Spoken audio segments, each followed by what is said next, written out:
I'm going to call the joint meeting to order between New Hanover County Board of Commissioners and the City of Wilmington. And I am at this time going to call the City of Wilmington to order.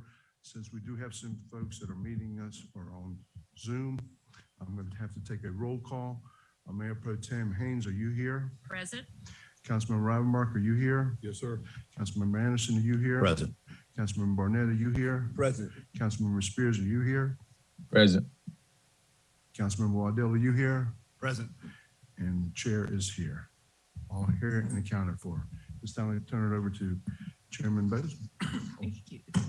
Call the New Hanover County Commissioners to order. It's clear that affordable housing is a priority for all of us. We want families to have a safe, affordable home to lay their heads on at night, for children to have stability that comes with affordable housing, and for every resident to be able to live in the same county where they work. But I do not feel that a countywide housing bond is the route we need to take at this time. I know that numerous other cities in North Carolina have passed housing bonds, but the only county to pass one is Orange County, and that was for $5 million in 2016. Their circumstances are different than ours as well because their county receives home funds and had a structure already at work in place for housing programs in advance of the bond. And the community appetite is not here for higher property taxes to pay for affordable housing. That was clear in the recent polling in the UNCG survey as well. I believe that we can find ways to work together as the city, county, and other private entities that have expressed interest in being part of the solution, to help fund needed initiatives without asking our property owners to shoulder that burden through a tax increase. New Hanover County already has been and will continue to focus on affordable and workforce housing. In just the past few years, the county has invested around $35 million in housing with the help of federal and ARP funds as well.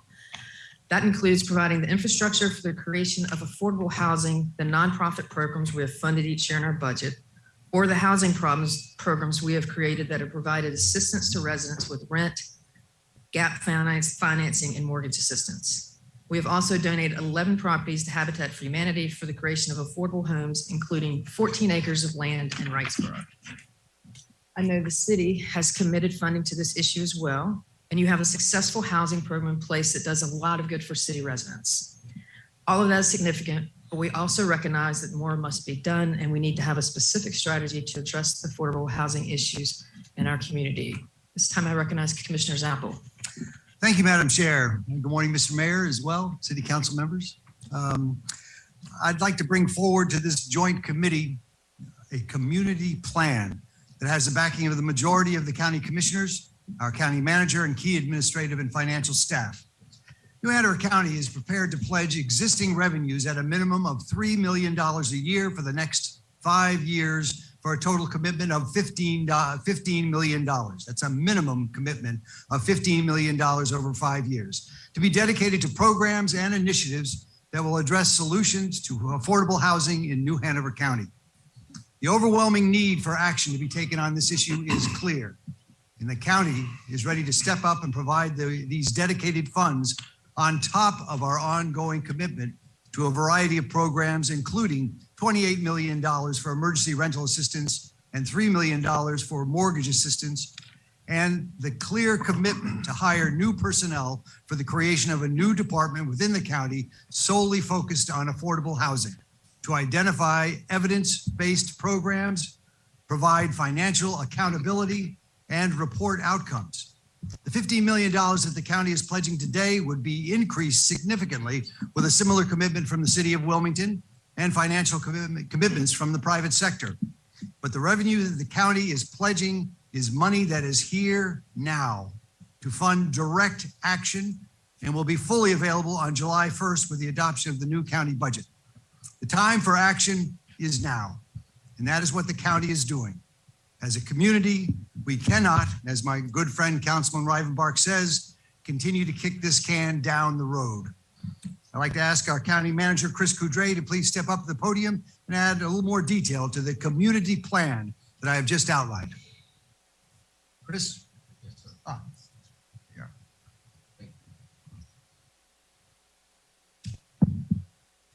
Thank you, Commissioner Zappel. And I think it's important to note that from a county perspective, we have been listening to the board's discussions. We have been talking with commissioners. We've had discussions with the private sector and other philanthropic supporters in the community. And so I would not want to suggest that what I asked Rachel Lacoe, who is currently responsible for planning within the county planning department, I wouldn't want to suggest that what she's going to present, in fact, is a baked plan. It is in response to the discussions that we've had, that we've heard the commission have, and it's also informed by that workforce housing committee and the program that they would recommend if there were $50 million over the course of time in play. And it's my opinion that we can leverage your 15 million at a minimum to achieve 50 or more, actually in a more compressed time schedule. And so if the commissioners are comfortable with it, I'd like, Madam Chair, to recognize Rachel Lacoe to outline how 15 million would be spent and what 3 million in action would look like each and every year, just with county proceeds. That does not include the leverage or other appropriations that are made.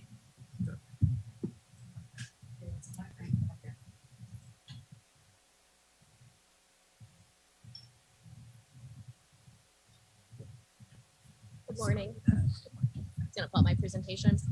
Good morning, Madam Chair. We can't hear you.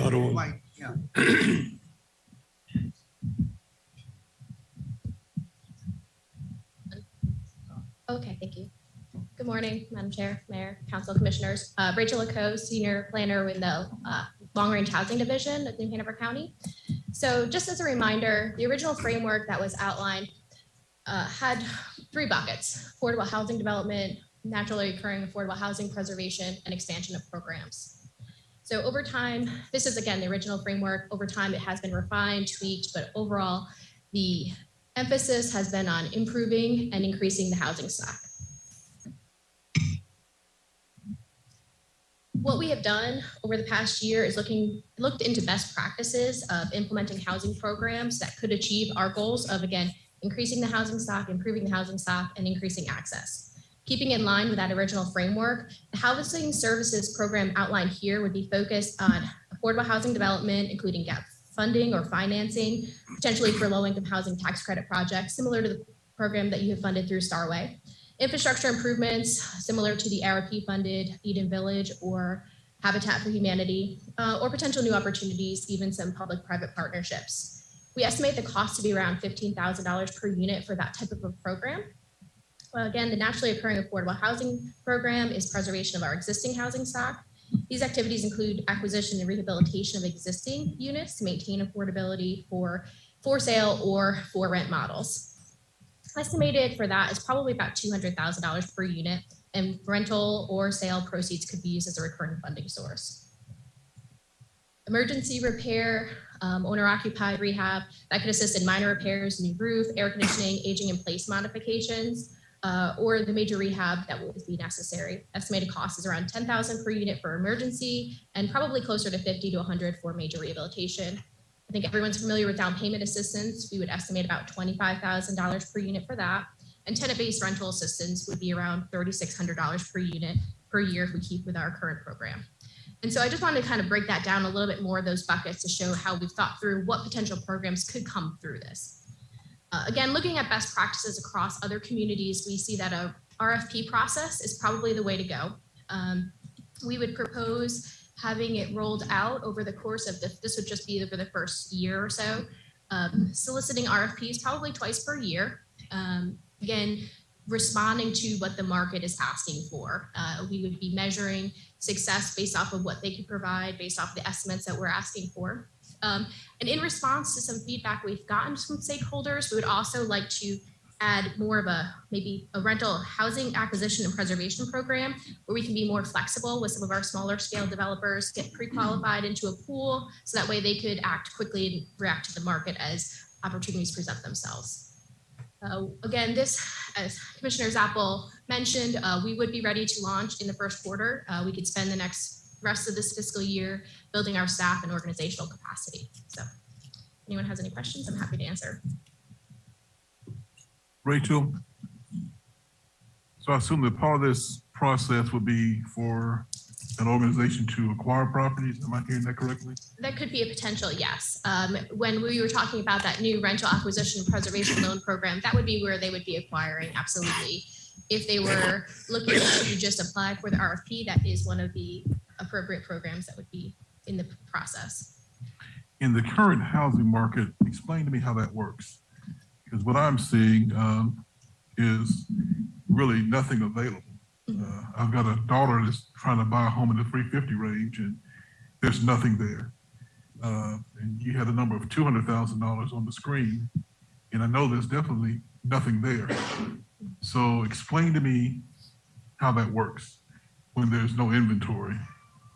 That is why one of our highest priorities is increasing the stock. And so probably with some of these RFPs, we want to focus on that at first.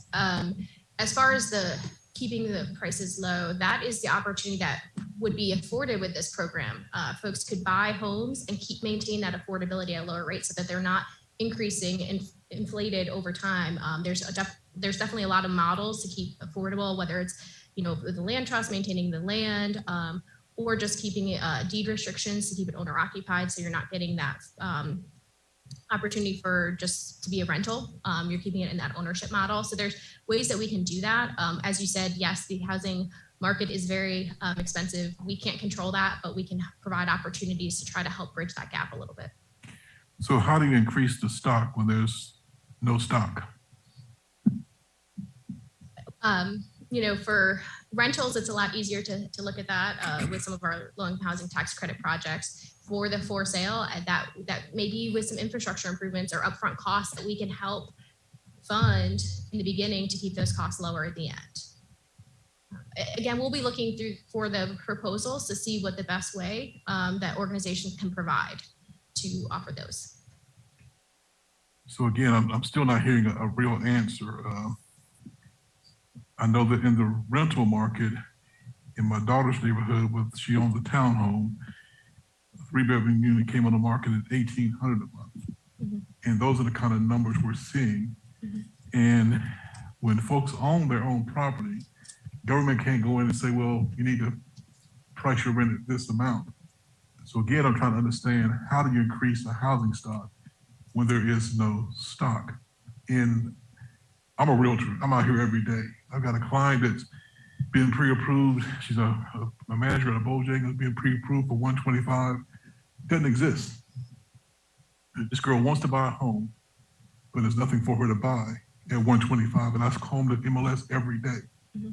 And I'm sure that's something your office probably doesn't have access to, but I'm looking at real data every day. So again, explain to me, when there's no stock, how do we get stock? One of the potentials of the public-private partnership is if someone came to us and had a mixed-use, mixed-income development where there's a mix of single-family apartments, and they were able to put together a proposal that would have this kind of community that they could build. I know there's a lot of folks who say we can't build our way out of this, and I think that's true, but I think we also need to look at how we can increase the stock across the board at all price points so that we can ensure that folks who could qualify for higher homes have those available so they don't take up the inventory of the lower prices. So what is our process to increase stock? Again, maybe I'm a little slow. Well, we won't be holding the programs in-house for that type of a process, and that's why we're putting the request for proposals out to see what the market can do to provide that. I don't have an answer for you at this time of a solution. Thank you. I'm good with that. Madam Vice Chair. Well, can I stop y'all? The people in the back of the room can't hear a thing that's being said up here. I hear it fine, but apparently all the way in the back, maybe that's where I ought to move, but they can't hear back there. Okay, thank you. Sorry. No. That was a good statement. Thank you very much. My understanding of this is a framework not locked in stone, and we're trying to increase opportunities across the board and welcome new opportunities and new ideas and pull in the private sector as well. So not necessarily everything up here is going to be done, or everything up here is going to be done the first year. It may be, as the real estate market is very cyclical, we move funds where it makes the most sense in that year, which is one of the values of this program. But also there could be opportunities for rehab. I know that recently Cape Collective just closed on $10.6 million worth of property, and they're looking to ensure that a strong portion of that stays in the 80% AMI or lower. So there's opportunities out there with public-private partnerships to work through these different opportunities. Rachel, correct me if I'm wrong, but when we're doing rehab or infill development, or even the opportunity to take a hotel and renovate it to make 1-bedroom apartments affordable for people, there are a whole host of opportunities. Is that what you're addressing? That is an opportunity, yes. And as far as the rental being $1,800 a month, that's where our rental assistance program could come into play. A $300 a month subsidy, that does make a big difference for folks. And so hopefully that can have a big impact. Thank you. Madam Chair. Commissioner Apple. Good. Can you hear me in the back? Is that better? Great. Thanks. Thank you, Rachel, for that kind of summary of things. And to Commissioner Barfield, I think that the major rehab and minor rehab portion of this plan represents probably the lowest number of new units being brought on for the very reasons that you brought up. They're simply not available.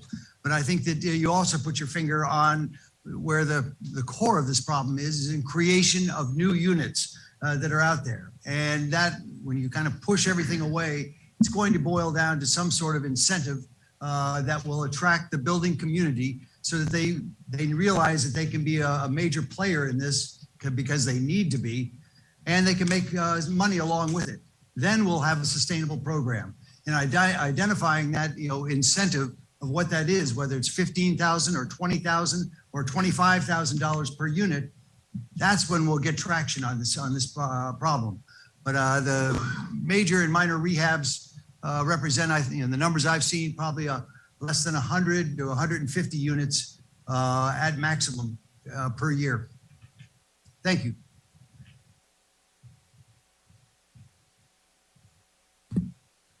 Well, we appreciate discussion. I think that I can't speak for everybody, and everybody's going to have a say here, but first and foremost, this has been a long journey for all of us. And I think most of you know that the city has always been in the affordable housing business since 2001. And to date, we have spent $42 million. We're averaging $2 million a year from the city's taxpayers to help in affordable housing, which has translated into about 713 affordable housing units that have been purchased.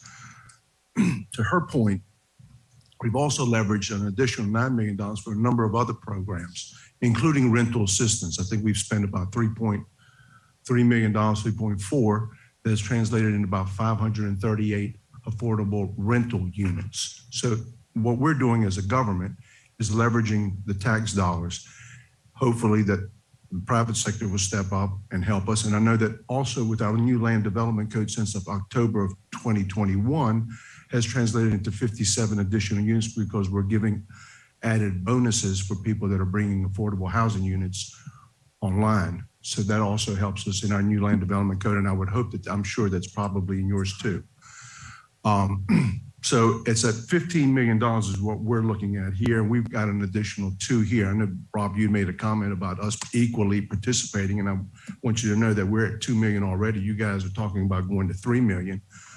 And to Deb's point about Cape Fear Collective, I think 10.2 million, which is a private sector that has stepped up to also help. In addition to other organizations that are within the community that I hope that we would approach and talk to about possibly matching and putting some additional money here, because between the city and the county, it's $5 million a year. in affordable housing units.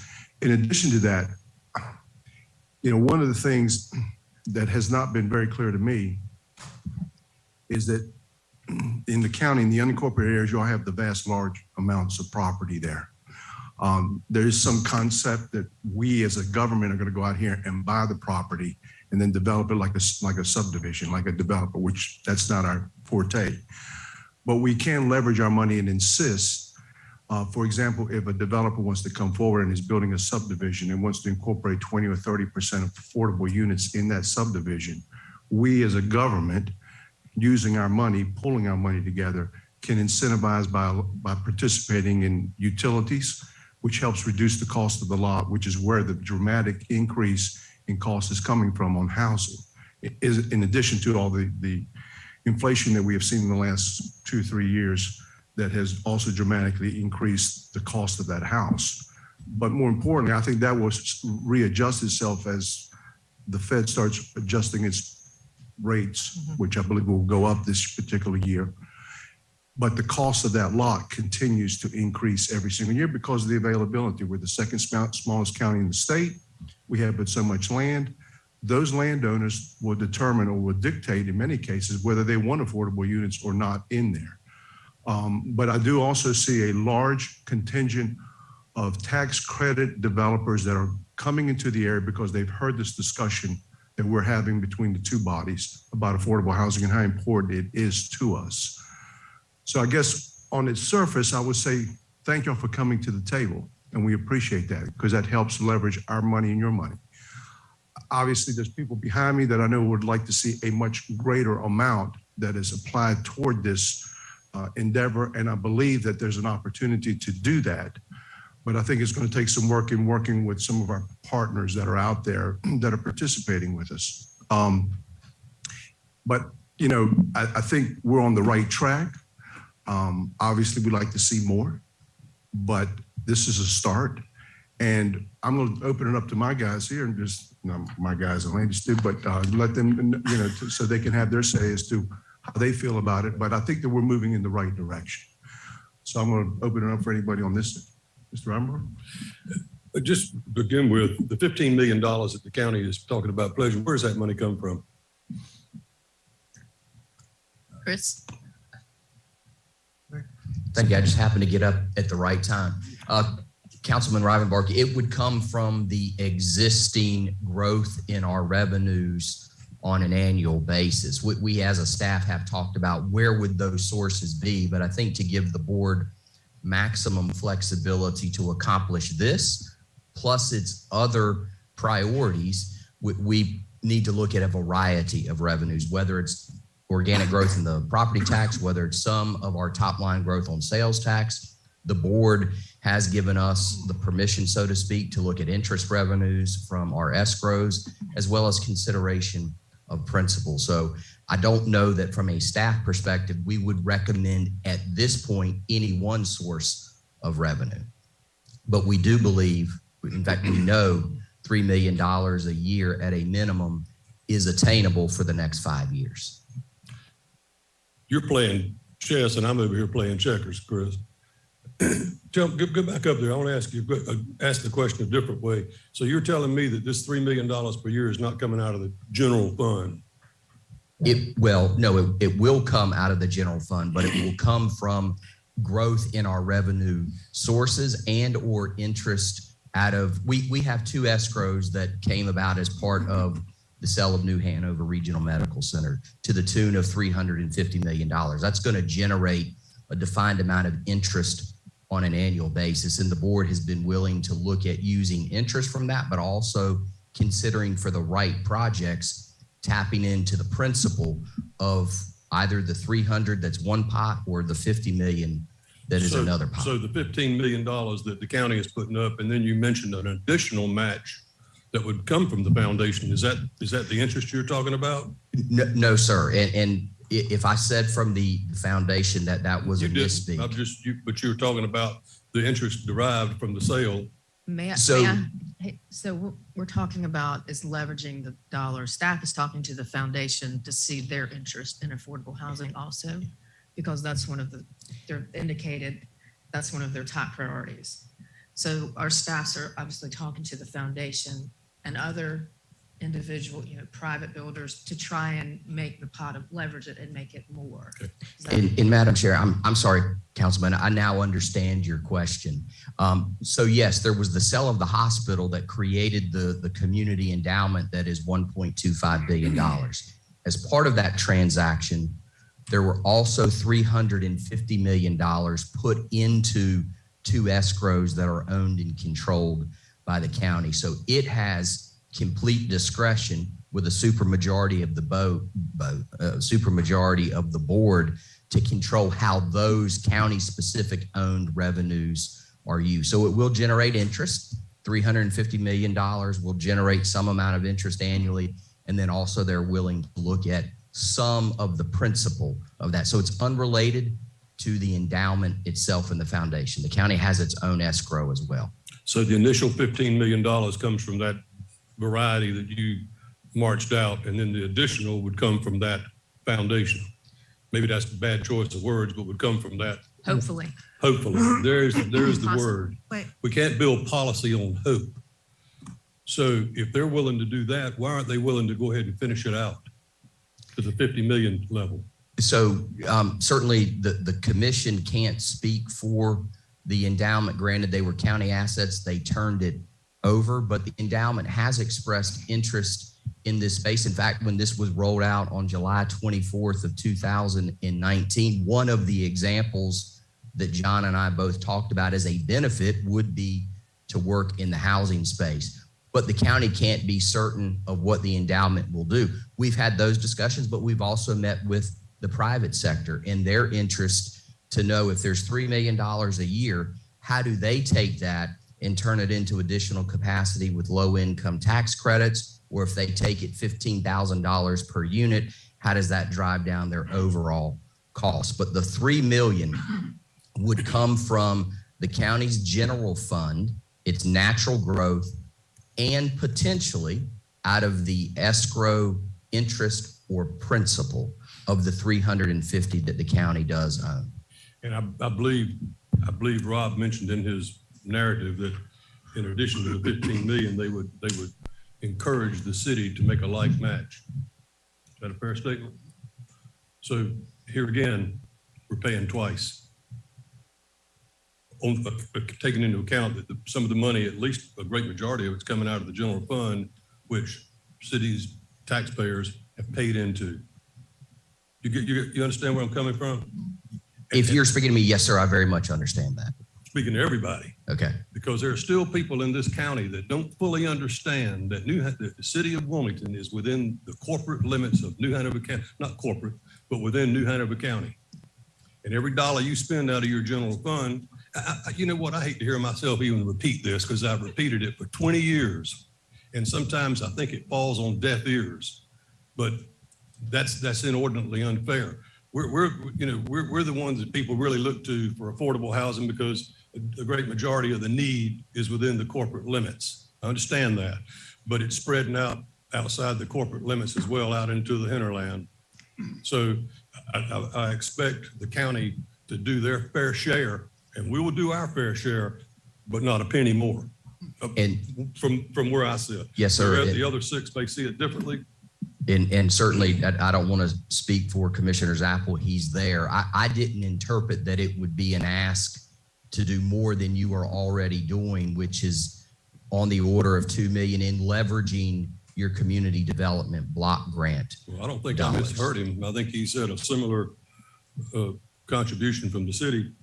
One other thing, from what I've heard already this morning, it seems like we're back to square one.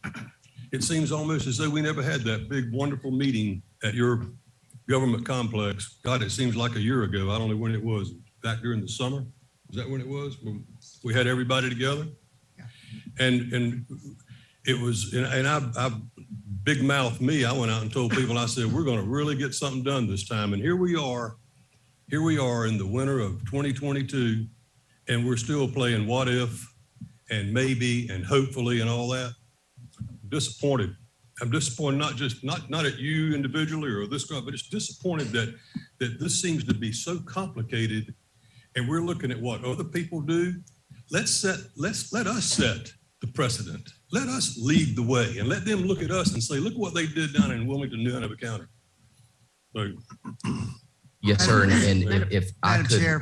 I'm sorry. Mr. Zappel. Charlie, I disagree with you. If you listen Imagine that. carefully to what we said here, the county is stepping up and committing to that $15 million over 5 years. That is not what was ever said before. This is a pledge of revenue. Chris has just described where that's going to come from. It is not hope. It is real. It's money that's here now, and that is a game changer and puts us squarely into it. The request or the thought of the city jumping in was merely a statement that was there. I know you're putting in. Mr. Mayor, you just pointed out $2 million. That's terrific. But we're going to solve this together. It's a city and county problem. And through these discussions, and I remember the large meeting, which I believe happened in the convention center here. no, it was out at your office on the corner, right on the corner, not the conference room. Oh, hell, goddamn, everybody was there. Yeah. Everybody remembered it but me. No, Charlie, I'm with you, and we've had several meetings there. But the point is, we've identified it, and we have definitely moved the needle. With the county coming in with a pledge of $15 million, $3 million a year, giving us ample time, and on top of that, committing to creating the Department for Affordable Housing that I mentioned there, give us time to ramp up and to identify. In this brief conversation we've had here, we've seen, there is no clear solution to this. There are multiple ideas and initiatives out there over a 5-year period with the work and the help of the city and the county together and the private sector. We will be able to gather the information as well as the funds to really direct them to where it needs to be. In my mind, but I'm just one guy, but my opinion, it centers around creating new units, but we don't know how to do it. We just saw in today's paper, across the nation, we have 100,000 deficit in construction labor, and that number's going up. So we're here locally, and if you talk to any contractor, they're stressed at this point. And that goes to, how are we going to create these new units? I'm not sure, but I know that if we work together, we can solve that problem or at least find some answers. And now we have dedicated money from the county to help change that. So, sorry, I didn't want to raise my voice, but I just want to make that point clear that this is a game changer. Well, we put together an ad hoc committee appointed by both groups, stakeholders, professionals, people that deal with this every day, not like you and I do. And they spent a great deal of time and effort and the wisdom of the benefit of their wisdom into what they do. And they came back with what I thought was a very comprehensive report. And if I were not an elected official and somebody asked me to serve on some type of ad hoc committee, I'd tell them to go fly a kite. Because it'll collect dust just like all the rest of them that we've had over the years. John, I don't see that at all. I think the work that committee did was incredibly important. I know it informed me, and they brought together a number of studies. I've had, as you've had, multiple meetings with that, and have helped educate me on different ways. But at the end of the day, there is no clear solution or path that came out of that. They had some recommendations, and I think that's exactly where we're moving forward, and is a part of what motivated the county to come up with this commitment of pledge of revenues for $15 million. We have moved the ball.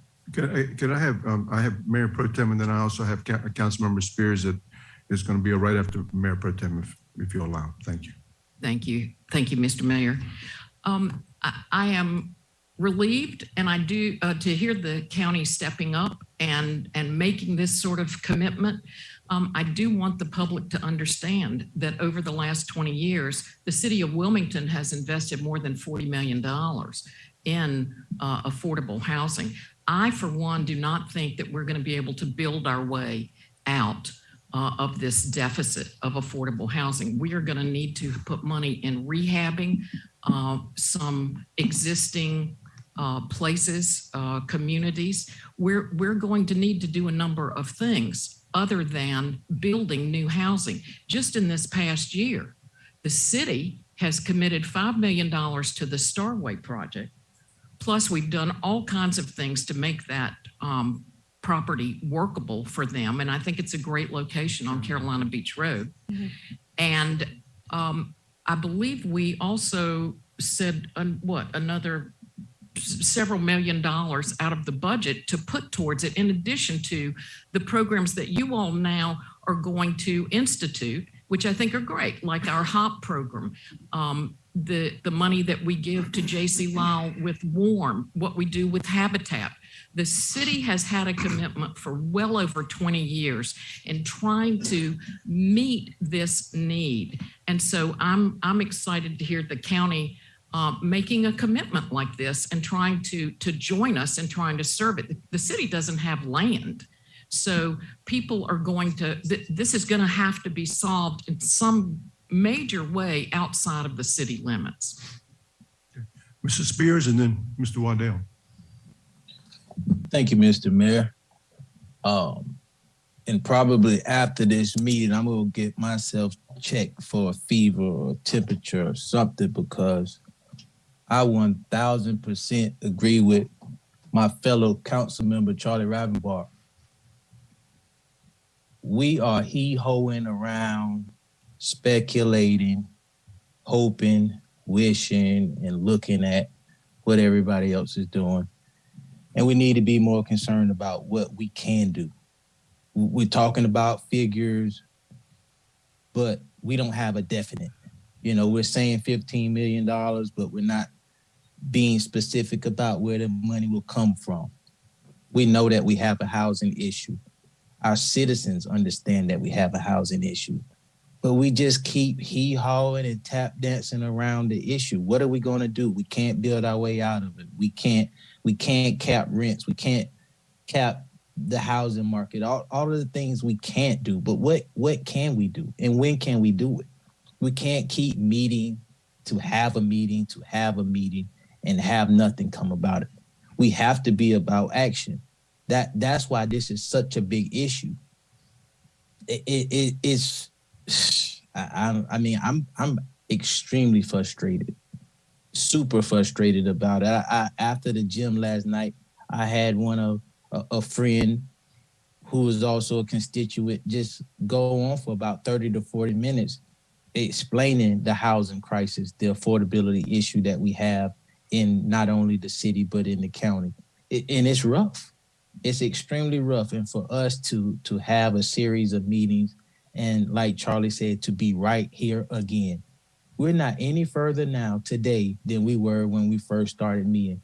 And it's unfortunate. It's extremely unfortunate that we've come here today with what we could do. I think we had a good plan. We should have allowed the citizens to make a decision about what we would do, and we robbed them of that. And here we are with this. And I don't want to be the person that doesn't seem like I want to play ball with you all, because I do. But I want us to be accountable for what we're going to do in our community, and it doesn't look like we're being accountable. Mr. Waddell. Yeah, y'all may have to excuse me. Am I not on? Towards you. Oh, better? Right there. There we are. The pollen's hit me this morning. So Welcome. Thank you. Welcome. It's exciting. So if I sneeze or cough in the middle of it, it's pollen related. I want to commend the county. What really looks like to me a successful way forward and a legitimate plan that you're doing without raising taxes. It seems to me that the county understands that the city has already made significant investments to this same end. And that was my understanding of the discussions we've had thus far. To the tune of $2 million a year. Those are significant investments from the city already. I do have a couple of thoughts that pivot just a little bit, and I think it'll benefit the community as a whole, really from an education standpoint. We collectively here use the term affordable housing, and it's sort of this nebulous term, especially those who read about it in the headlines or see it on the news when they're sipping morning coffee or at the end of the day. But it really encompasses everything from your 80% AMI, your 30% AMI. That's a broad spectrum of vastly different sectors of affordability. So I would advocate in this plan that it would be prudent for us to produce some sort of benchmark KPI, key performance indicators that really show some clear and direct goals, are where the intended allocations of the concerted efforts of these funds are going to go, really as an education piece for the community. And then perhaps integrating some of the trade associations that have the tools to assist in not only tracking this progress and the success and touting those successes, but assist us in communicating that with our community. I think that's really important as an education piece to understand the entirety of affordable housing. So thanks for the efforts. Look forward to working with you guys. And again, I know that you guys understand that the significant investments already made by the city. Madam Vice Chair. Thank you, Madam Chair. And I just want to say thank you very much to the city of Wilmington for your $40 million. Can you hear me? For your $40 million commitment over the past 20 years. That is stellar. And I know you all will continue with a minimum of $2 million a year. Thank you so much for your farsightedness and your willingness to address the situation. The county as well has committed $35 million and spent $35 million over the past 30 months. So we as well are in this. May have been a little late to the game, but we're in this. And as that, I want to be very, very firm in this. This is our commitment to this community from the county.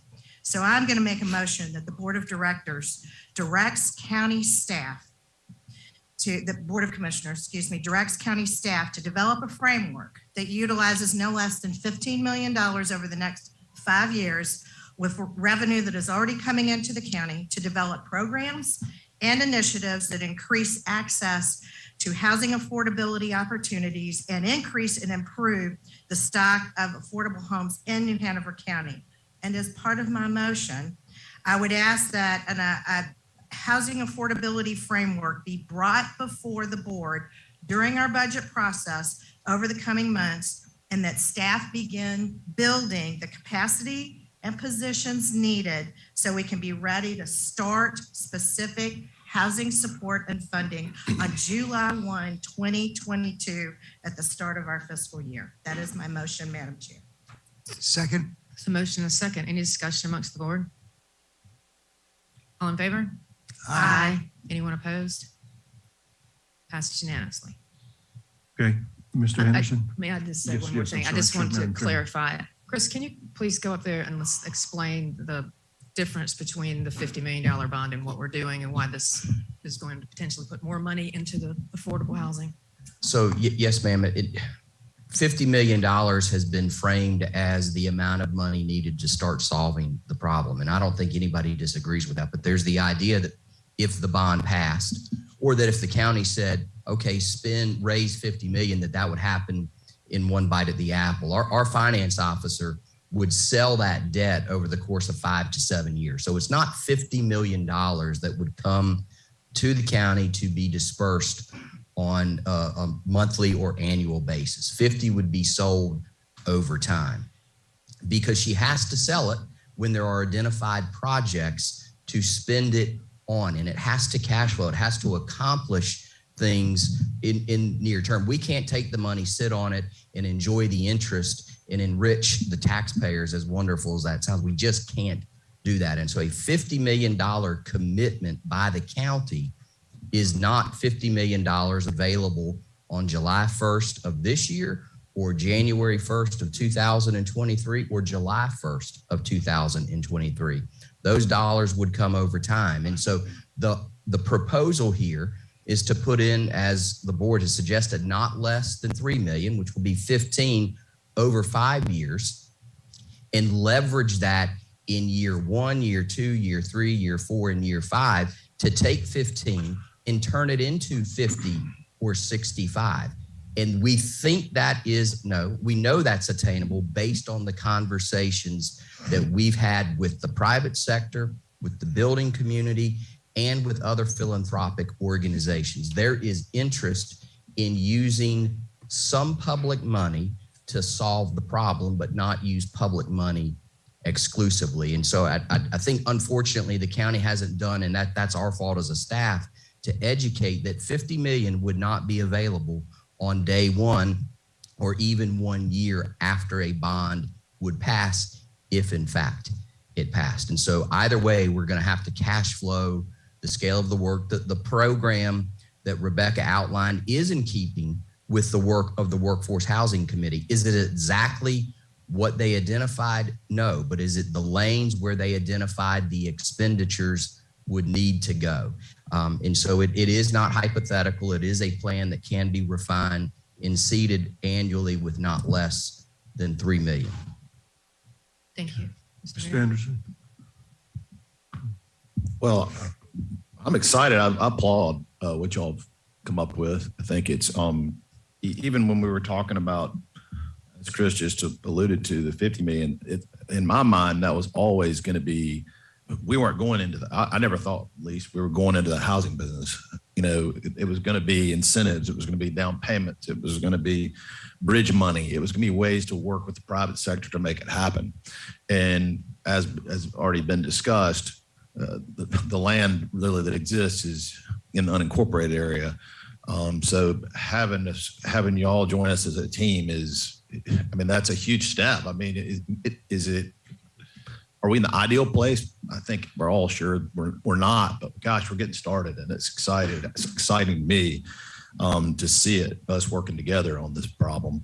But I think, and Margaret alluded to it a little bit. I mean, just this year, Skyway project. I know the motel, I forget the motel brand it was, but on Market, the driving range, it's not a huge number, but you know, the driving ranges, I know that Davis Petrino is building something there behind, kind of across from Goody. We're building some stock now. Is it keeping up? No, but I don't remember this much happening in 1 year where government was involved with, not the federal government, when the local government was involved with it. So are we going to catch up? I don't know, Jonathan. Probably not. But you know, the fact that we're trying and we're working at it, I think is to be applauded, and doing it as a team. I would say the one thing, and this is minutia, because hearing Rob and Jonathan talk about how many units we need is kind of overwhelming. It's a tidal wave, but I believe it was Rachel, but is that right? She, you know, she flashed through it, but maybe the second slide, it was existing stock.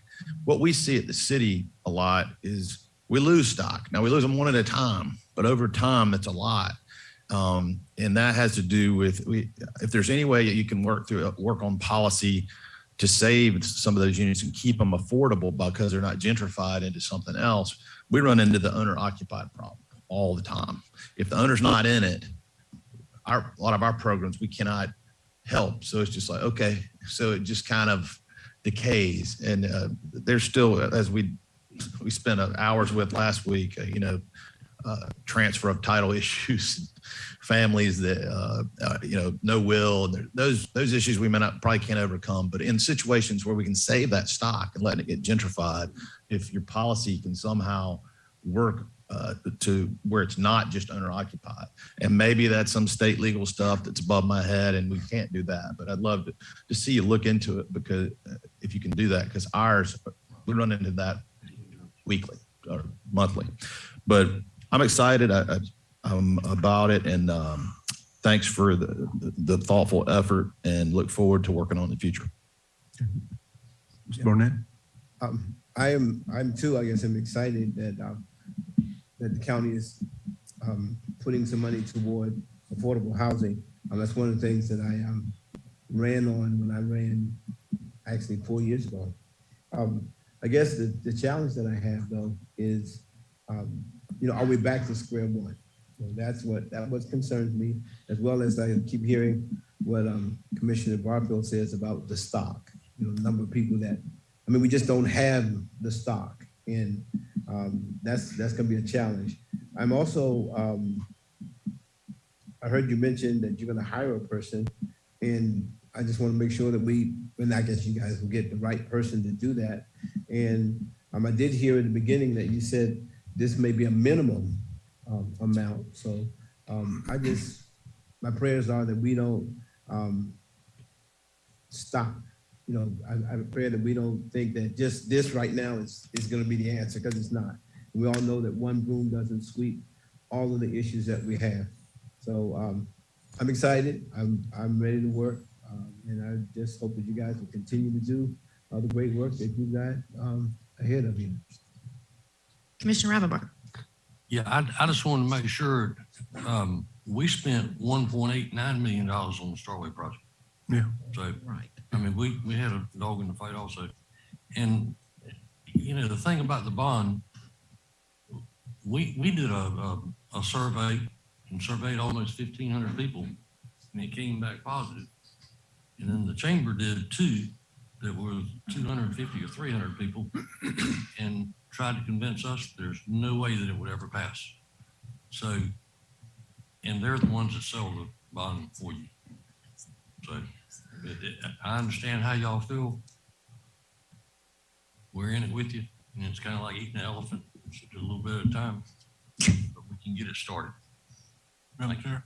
Madam Chair. Commissioner Barfield and Commissioner Zappel. Good.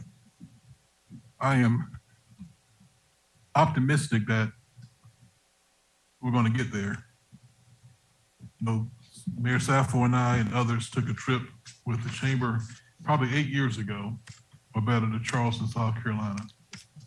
And I've been talking about the same thing. I've said the same statement for 8 years about Charleston, as they brought in Boeing with 8,500 jobs. Another plant was coming in with additional jobs.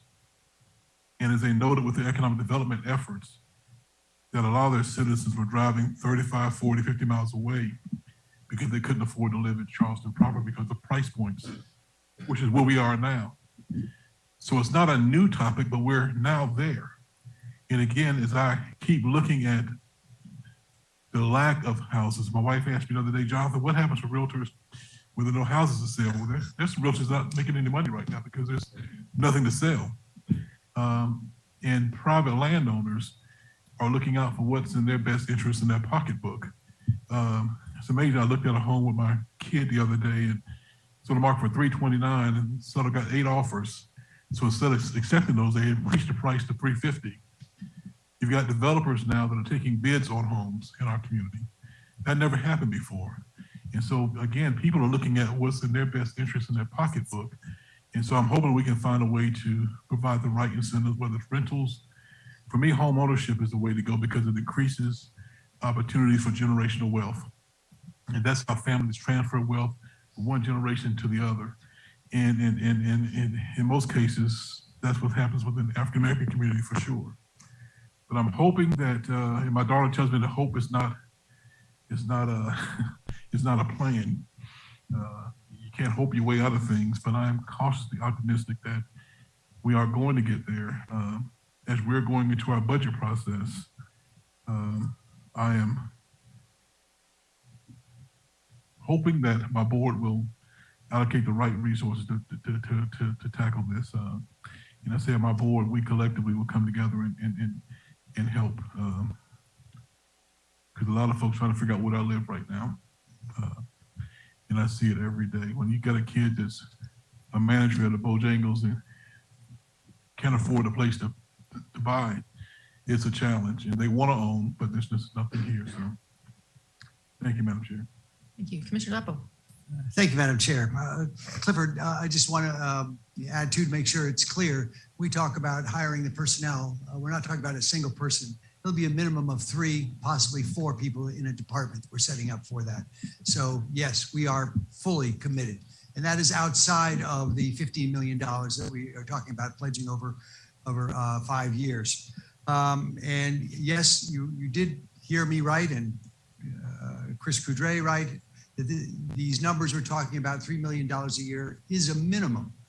It will not go below that. In the potential, if we continue to see strong sales tax numbers as we have been, that number will be higher than $3 million. And also, I thank you. I think I know I had my eyes open about the success of the Starway project. That's a wonderful example of the city and county working together. I look forward to using Lidl money and continuing forward, throughout our city and our county to replicate that, because there's where the creation of new stock or new housing units can come from. That's a great example. I hope we can continue on that path. Thank you. Madam Chair. Thank you, Mr. Mayor. I do see today as a lot of progress. It's something that is happening. It's based on the information that we got from the ad hoc committee and the feedback that we have gotten from the community. It is certainly not a panacea to the problem. It's not a touchdown, but we are moving that ball forward. And nothing happens overnight. So I'm happy to see that we're actually making progress. You know, you have to go step by step. And so I think this is a marvelous step that the county's making. And I think it is based on the information that we garnered, not only from the chamber, but from the ad hoc committee, from all of the community advocates that are here. And as I say, it's not a panacea, but it is, we're on the road. And so I think it's great, and we just need to keep moving forward. And I'm happy that, you know, I've been here a number of years, I'm not as long as Charlie, but I'm happy to see us all coming together and working together, which I think, you know, there's strength in numbers and strength in unity. And so I'm happy to see us trying to move that ball forward and solve this problem together. Charlie. I sure hope that a future commission has the same zeal that you all have. I know how to count noses. I know where I stand with this issue. I'll take what I can get. But there's going to be a meeting or a night on this council and on your commission when somebody is coming down to you with a project that fits right into this wheelhouse, and you're going to have orange shirts sitting in your audience saying, we don't want it. And that's where the rubber is going to meet the road. You're going to have some political will to look past that. Just over in the next county, a wonderful project was defeated where somebody wanted to build single family houses in a sea of mobile homes, and they voted it down because they didn't want it in their backyard. That's the kind of thing I'm talking about. So just bear that in mind and remember this moment when that happens to you. I know I will, because it'll happen to us too. Neil, I so agree with you. We do need to find something to do with the downtown properties and how we keep people in them. So how do we, I don't know how we help you do that. I mean, that's such a big thing, but also I think that you got Natalie English really excited because I heard you say bridge. You said bridge?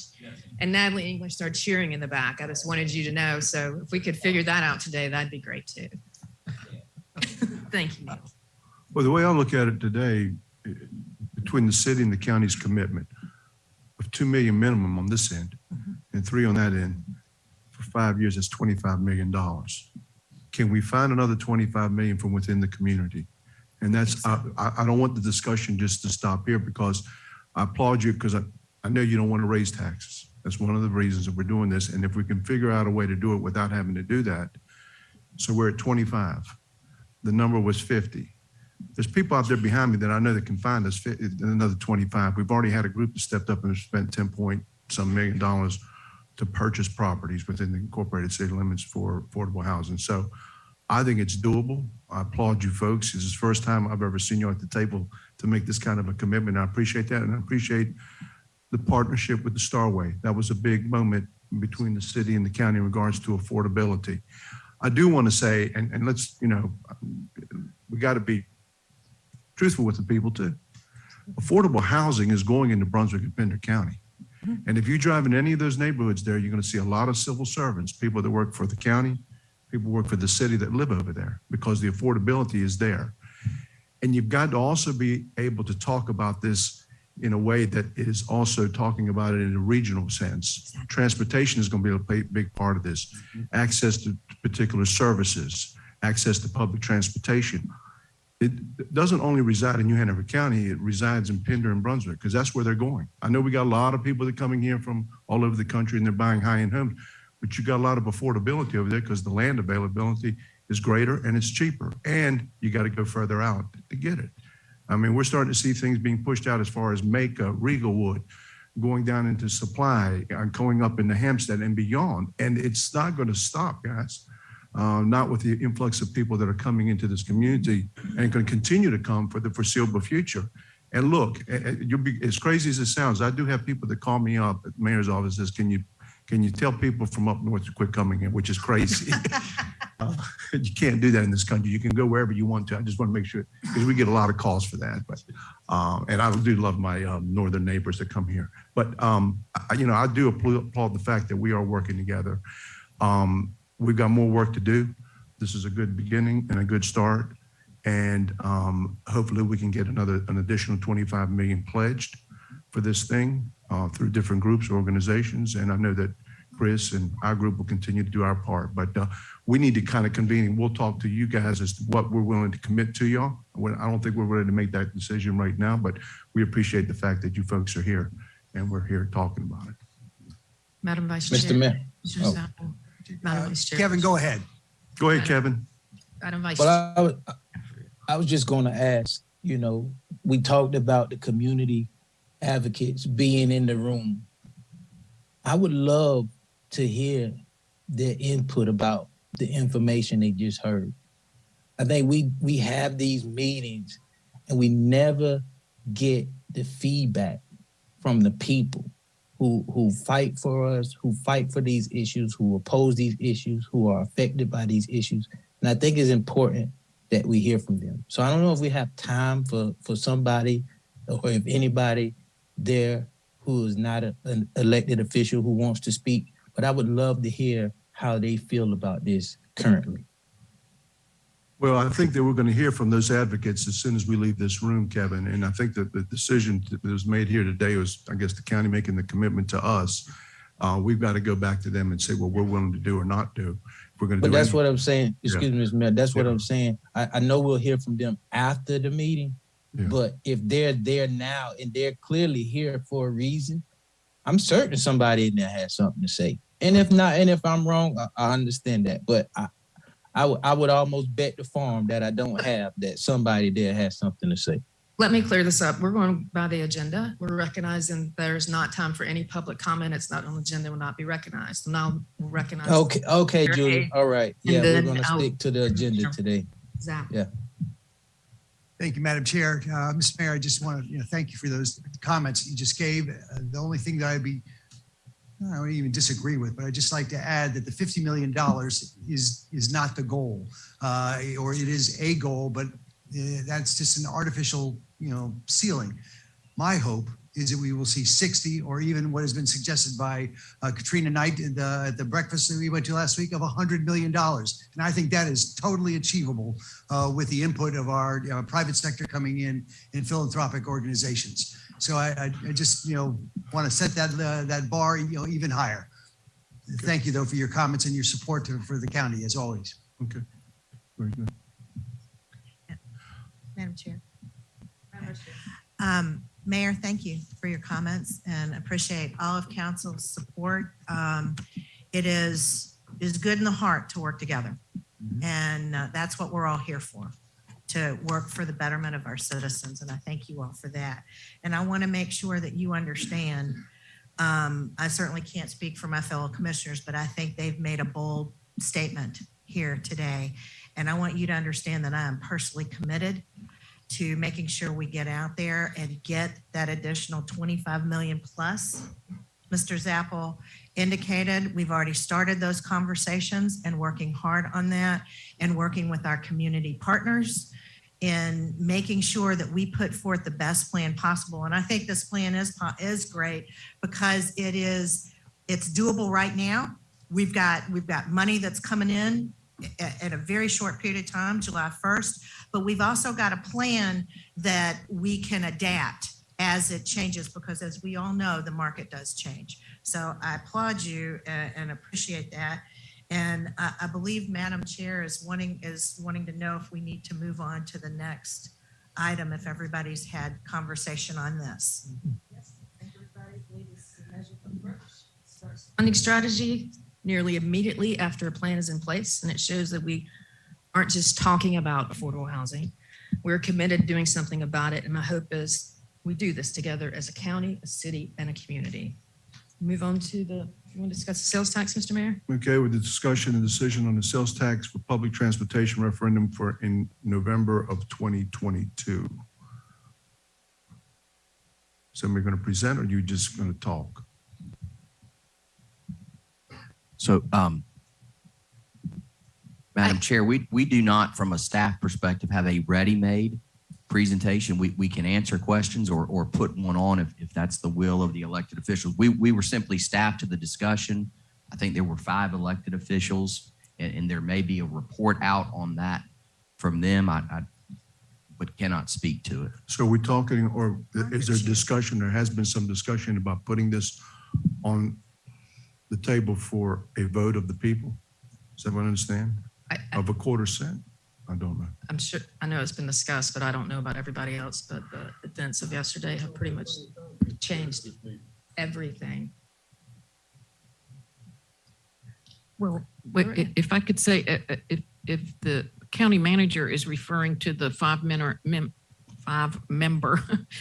ad hoc committee, I believe we did certainly talk about that, as well as the housing issue.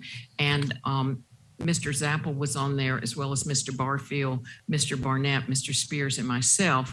And I believe that the conclusion, and Mr. Barnett's here, he can correct me, was that we should move forward with trying to put this sales tax for public transportation on the ballot in November. And I believe that was basically a consensus from that 5-member committee to be brought back to the body. It was unanimous, actually.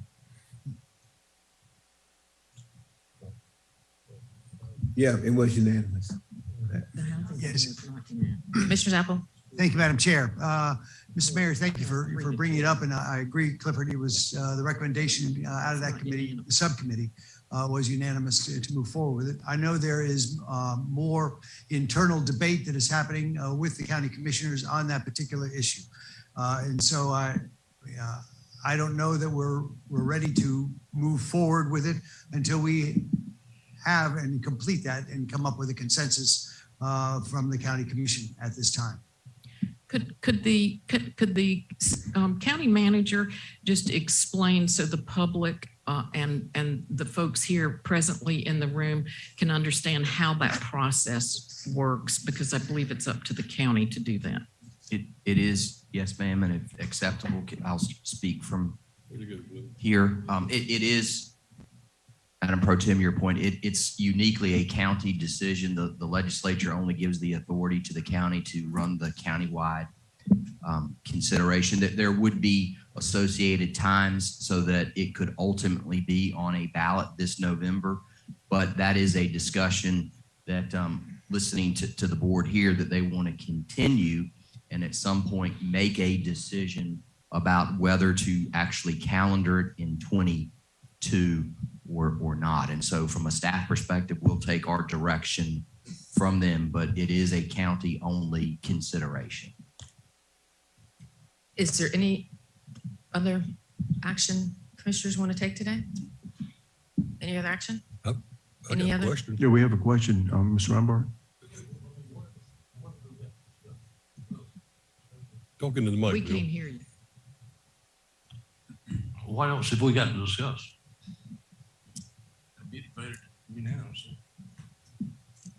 What do we got to do now? That's what Commissioner Zappel's indicated. We need more information from staff before we're ready to, the Board of Commissioners are ready to proceed on any type of referendum for a sales tax. And I think we're all very conscious of what's going on now, that there's a war going on. I think we're all kind of taking a little step back. Is there anything else to come before the board? Mr. Mayor, I got a question. Yes, sir. I'm confused. I mean, there's no transparency here. What is going on? This was on the, if Commissioner Bozeman just talked about the agenda, this is on the agenda. So everybody who's a part of this meeting knew that this quarter-cent sales tax transportation bond was going to be up for discussion today, and now we're backpedaling and talking about a war. What does the war have to do with transportation?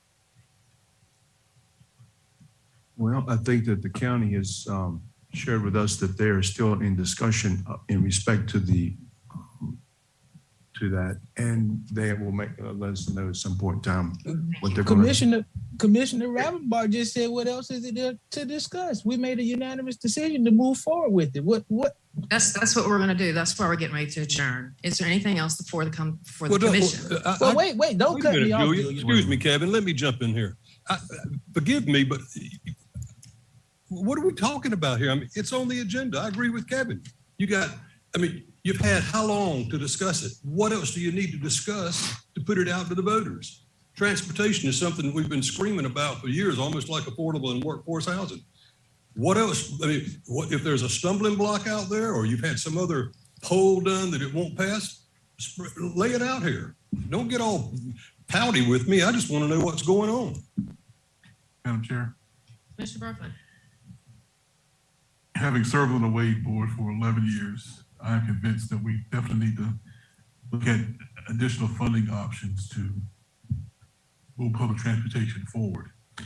I serve on the National Association of Counties Transportation Steering Committee. We had a 5-hour meeting last week up in DC, and listening to the conversation around transportation bonds around the country, they indicated that roughly 80% of the ones that were put on ballots, especially in the last several years, have passed, meaning that citizens recognize the need for affordable options for public transportation.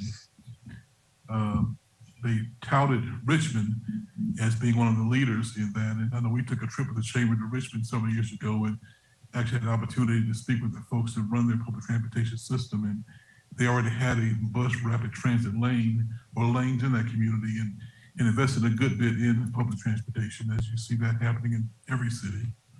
I don't know why we wouldn't have the conversation to proceed with a quarter-cent sales tax. And again, these things are really up to citizens, to decide whether they want it or not. They can vote it up or vote it down. In 2010, I led the county in passing a quarter-cent sales tax that's centered around our quality of life initiatives, our parks and gardens, museum and libraries. That was something that Jason Thompson and myself led. We had 3 commissioners that didn't believe in it and the county manager that didn't believe in it. But we got it done because the citizens said these are things that are important to us. And that the citizens in our community deem public transportation important, they'll vote for it. And if they don't, they won't vote for it.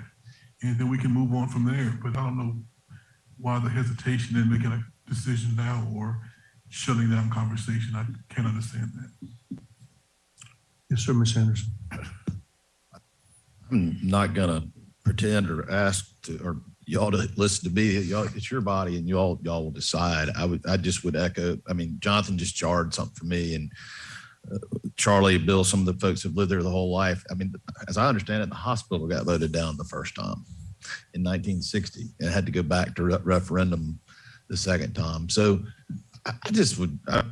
On the housing one, on any bond, city or county, don't be afraid to fail. If it fails, we've brought it to the public, and I think a lot of times it brings light to it, conversation, debate, and maybe then 2 or 3 years later you bring it back. But just a thought on failing is not the end all be all in my opinion. Let's get the pulse of the might want to get the pulse of the of our citizens. Mr. Waddell. Again, reiterate, we have no vote here. It's y'all's decision. It's your vote, but there is a line item for some discussion. So politicians we're going to discuss, right? I'll just say my position, it's not the time to consider how to increase taxes on our citizens. A 0.25% sales tax on top of the ad valorem sales tax increase last year, which didn't help with housing affordability. And then 7.5% inflation within the last year. And we're talking about seriously kneecapping the purchasing power for our citizens. That's not fair. It's not right. We're talking about people who are struggling to afford housing, and then just increasing the cost of everything across the board.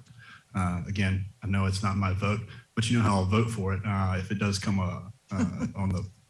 as a referendum. Thanks. Well, I will say, and I was on, as I said before, on that small committee.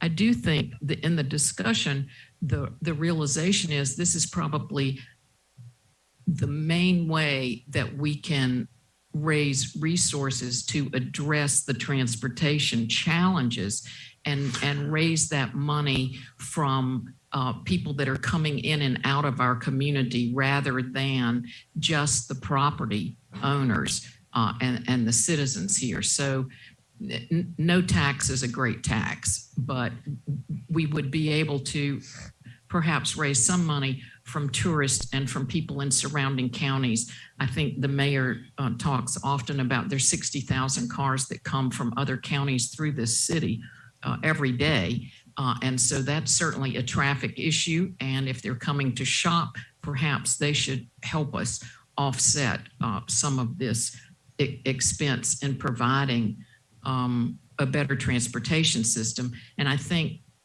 supporting WAVE, some of us have been here where we have had really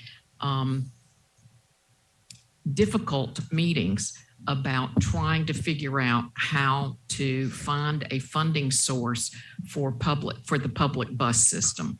And when you're talking about affordable housing, the bus system is something that is going to be vital to make public housing effective and being able to get people to work, to shopping, to the grocery store, and everything else. So I think they sort of go hand in hand, and it seems like the county has a plan for housing. I would like to see us perhaps do this. I don't want to pay any more tax than anybody else does, but our sales tax compared to other areas is fairly low. So I hope that you will give consideration to that and trying to raise some funds from people other than the property owners in the city and in New Hanover County. Thank you. Madam Vice Chair. Thank you. As the only elected official that sits on the WAVE board, and currently, and I understand exactly where they are financially, and I want to make a public statement that I think Marie Parker, who is the new CEO, is absolutely the right person that we have to transform WAVE, not just change it, but to transform it. I believe in her, and I believe in the team that she's building. I believe in her vision and her ideas. What she has already done and brought to the table is truly transformational. And I think she will continue to do that.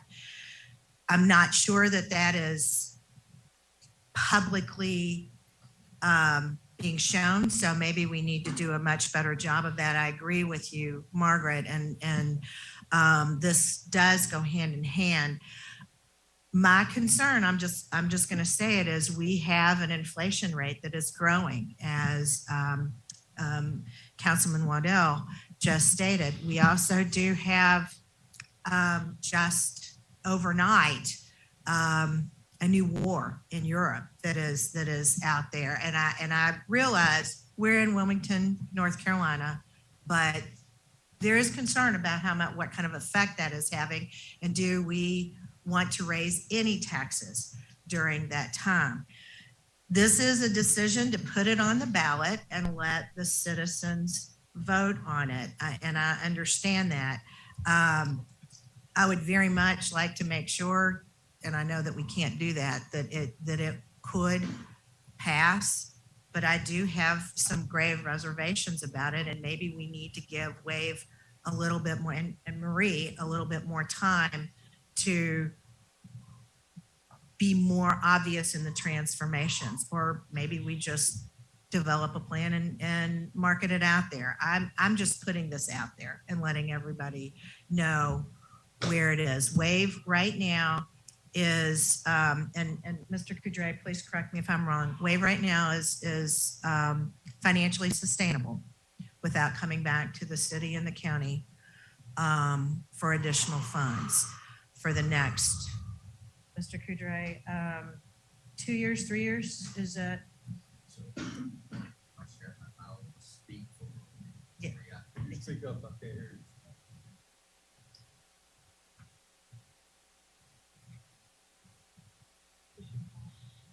Is it up? You want mine?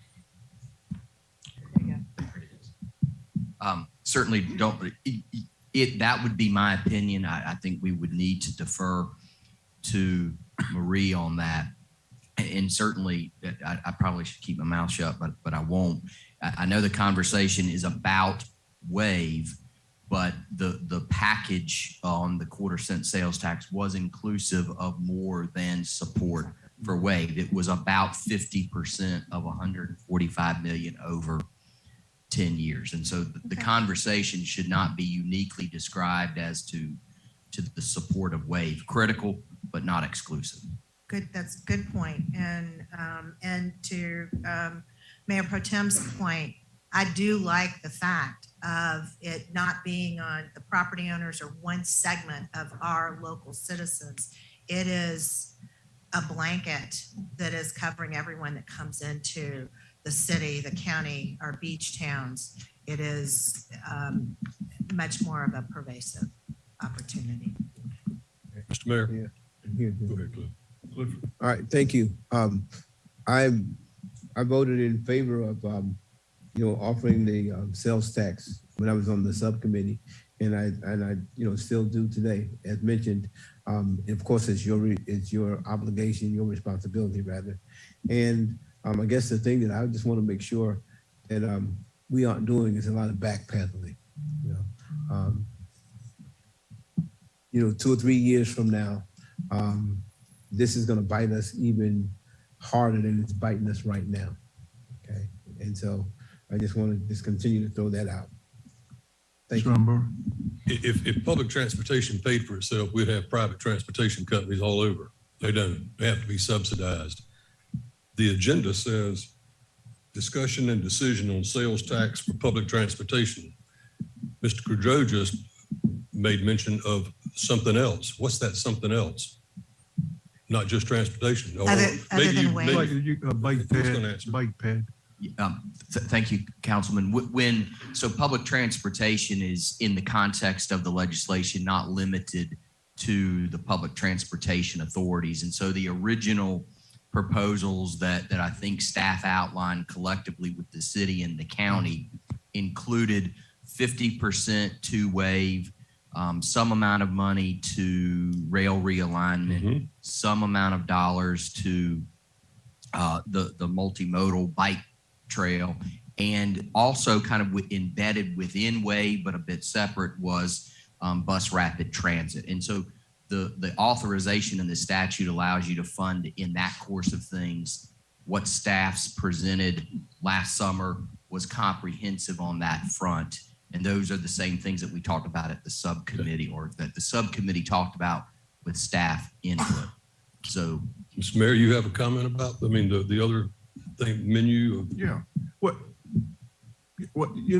from my perspective on transportation, and we talk about, the rail realignment is a big deal for us. Should be for everybody. We're talking about, or the port is talking about, deepening the channel to 47 feet, the same as Savannah. That's going to bring more containers, bigger ships in here, and to think about one aspect of transportation, or logistics, which is the deepening of the river, without thinking how you're going to get these containers out of the Port of Wilmington that only sits on about 100-some plus acres. They need to get those containers off that lot. They don't have the luxury of stacking them like they do in Savannah or other ports where they have large tracts of land, and getting them out of the city of Wilmington. And if you're talking about moving all this traffic out of here by truck, that's going to create a tremendous amount of havoc for all of us. And I would just hope that, would seriously consider this. But I want to take it one step back. In 2002, before I was on city council, these collective bodies, the city and the county, created this authority, this WAVE Transit Authority. But what they didn't do, and why we continue to come back to the table year after year and sometimes have some vicious debates and fights, is that they didn't provide any funding for an authority. CFPUA's got it, Lower Cape Fear, Water and Sewer Authority's got it, the airport's got, every authority that I'm aware of has got some form of funding that's continuous to them, besides the federal and state and local governments, because we don't know what the Fed's going to do from time to time. We don't know what the state will do. And usually when they come to their wits' end, they come to us. Now, we've got a new executive director that everybody speaks very highly of and seems to have a lot of different ideas and good ideas. But I also think that this authority is going to need some funding going forward. And I think that the citizens of this community, if they feel public transportation and other initiatives are important to them, I think they will support it. You know, back in 2014, I'll take it back a little bit further, we passed a transportation bond of $55 million. And I know at the time, a lot of people didn't think we would pass it because it was the same time the school system or school board was going to pass their significant bond. Our transportation bond at $55 million, of which $20 million was bike ped, passed 2-1, and we ended up getting more votes than the school bond. So I think that there's some support. I really do. Now, there's going to be parts of the community that say, what's in it for us? And you're going to have to demonstrate what it is in it for them, especially the beach communities. And I'm not saying so much for buses because I know they're concerned about buses, but they do have people that go on those beaches and they have a lot of visitors, and getting around those beaches in the summer months today is treacherous, and they need some bike ped on those places. But I would hope that you folks would consider that. Ultimately, it's your decision. And I thought when we were coming here today, we would have some sort of an answer. But if y'all need more conversation, I get it. But I would hope that y'all would support it because I think it ultimately is citizens' decision. Either they're going to vote for it or against it. And if they vote against it, then we have to come back and figure out a game plan and try to help these folks out, because I do think that public transportation moving forward is going to be a big deal to move people around a very, very congested and very heavily populated city and urban county. And with the university that's growing, I know that's our biggest increase in ridership is at the university. They're at 18,000 students, and they're talking about going over 20 at some point in time, and that will continue to grow. We need a good public transportation system. I just hope that that's part of the process. But I also hear from your citizens that think that I'm going to bring them a trail out to their unincorporated areas. And I know that y'all are working on some of that stuff, and I appreciate that. I think it's a great thing, but I would hope that y'all would consider this. Bill? Yes, sir.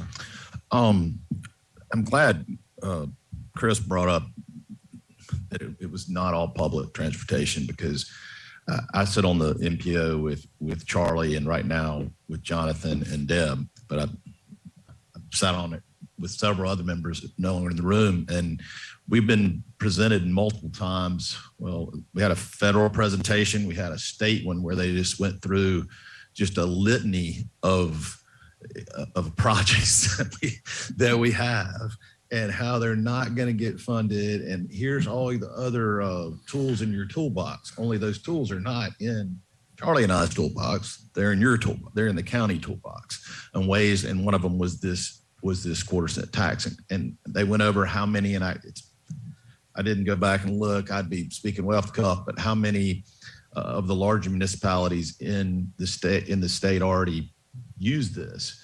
And it's going to come a time we're just going to have to, unfortunately. It may go to referendum and lose. We might have to come back all the time because the state is $12 billion behind. And we just heard that yesterday. So having, and I think about, the number one complaint we get in the city still is traffic, transportation. How do I get here? I just think if marketed properly, I think of the signs we've put up to explain to taxpayers. Now, we came up with projects on the front end, whereas this is more of a, not project driven, maybe it's more of an ongoing, it's an ongoing thing, but still, if we could come up with examples and so forth and market it that way, I think it's got a chance of passing. If you just say, hey, we're doing this purely for WAVE, I'm not sure it would pass. But I think there's a lot of folks are just not aware, and with the way people get their news now, I don't know how we're going to make them aware. But the state's just so far behind. And do I want to step up and do what's been their job forever? No, but I also want to live in a community where we have those amenities and we can get around, whether it's public or on my bike or by foot. So I think if the county markets it right, I'll surely be one of the cheerleaders. Thanks. Madam Chair. Commissioner Burfield. I'm glad we expanded the conversation to the other topics as well. I live within a half a mile of the James E. L. Wade Park. And so I've taken advantage of actually biking the Cross City Trail from my home up to the McDonald's at Military Cutoff, about a 12.5 mile bike ride one way, and then coming back as well. But it's really a cool trek of space, especially when you get behind Autumn Hall and just to see beauty that you wouldn't normally see just biking in the city or just driving your car, so to speak. You know, Commissioner Zappel and I, we were up in Hickory a couple of years ago at a conference, and we took a walk along one of their trails that connected with different parts of the city. Up in Greenville, we had a county commissioners conference there, and they've got a great trail system as well. And even in Raleigh, they've got a 30-mile greenway where people can bike, walk, ride, or whatever. And I think that those things are fundamental to a city and a county like ours, where people are getting out there a bit more and exposing themselves to cycling and roller skating and the like. So I think it's important we indeed look at other ways to provide connectivity. I'm still trying to figure out how can I ride my bike from my home to the government center in a safe manner without, you know, getting run over. I'm off of College Road, and how I'm trying to figure that out still. I really want to bike to the government center, just trying to figure it out. Mr. Mayor. Yes, sir. I really want us to be cognitive of how we define taxes, or I don't want us to misrepresent taxes. We have to be clear to the people in our community, our constituents, of how taxes are used. I know there's a negative connotation when we talk about taxes when people don't want to do certain things, but we have to understand and we have to explain to people how things get done in New Hanover County, in the city of Wilmington. And taxes are a huge part of how we handle business. So it's really imperative that we describe that, or we explain that to the people listening. And from the emails that we receive, when people are in favor of a certain thing, they brag about how much they pay in taxes. You know, I own a home in this part of town. So that makes them feel as if they have more say-so than others. But everybody in the community pays taxes in some shape, form, or fashion. So, you know, everybody should have a say.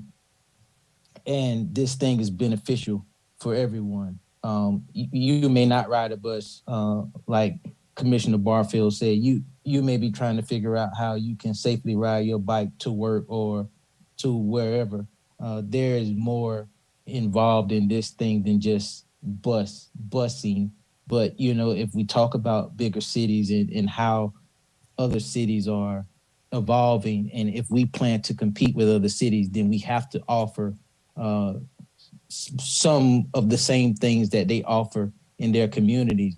We're here fighting about a bus, and Charlotte has a train. Mm-hmm. Yeah. Madam Chair, I just want to make one more comment. That is the Gary Shell Cross City Trail. I want to make sure I say Gary Shell's name. Never want to forget that guy. Absolutely. Commissioner Zappel. Thank you, Madam Chair. Mr. Mayor, Clifford, Neil, I really appreciate your comments, and I agree with you. The subcommittee that heard a lot of testimony on this, and they came out with a unanimous recommendation, of which I sat on. There were only 2 of the 5 commissioners that were on there. So when I refer to there's internal debate, there's also education that's happening, some of which just happened now, about the importance of it. But I respect, you know, the fact that this will be a county vote, county commissioner vote, and I would like to see us have a full consensus on it. And I know there's still some, you know, internal questions that, again, are being answered today and will, you know, continue in the future. But I personally, I'm there, and I recognize the need for it. And also, Margaret, your comments about the quarter-cent sales tax being spread across the entire community, including the huge tourism industry that we have here, and capturing those people in Pender, Brunswick, Columbus County that drive here every day and eat lunch and buy products, et cetera. This is a way to really equitably spread a little bit of pain, you know, throughout, in the sense of an increase in quarter-cent sales tax, yet the impact could be huge, not only with WAVE, but the rail realignment and all the other projects we're talking about. Thank you. Mayor Pro Tem. Rob, I agree. If people are looking for something that will affect everyone, and I agree that WAVE is just one part of this, and it needs a long-term sustainable funding mechanism, I certainly agree with that. But something that will affect everyone, we've identified as the rail realignment. But just so people understand, we've been told that the length of the trains is going to double. So if you're sitting at an railroad crossing and you're there for 10 minutes now, in another few years, you're going to be there for 20 or 25 minutes. Not only that is the length doubling, but they have already been told they can double stack those cars, that our rail line can accommodate that, which I find surprising. But so you're talking a tremendous amount of freight coming through this city. And I believe now, and this is close, maybe not exact, but I believe it crosses 28 intersections within the city. And so if we can eliminate that, that will go a long ways to improving the flow of traffic within the city of Wilmington. All right. So the decision is yours. You know where we kind of stand here. So hopefully the y'all will support it. Okay. Let's talk about our next meeting. Let's go ahead and. I'm not in a position to schedule a next meeting at this point. I don't think we need to schedule one at this point. Do what? Next meeting, I don't know why we're scheduling next meeting at this point. Let's staff appoint that, do that and schedule the meeting. We have some meetings to decide whether or not we're gonna do the sales tax amongst the 5 of us. Thank you. Anything else, commissioners? This is adjourned. This city council is adjourned.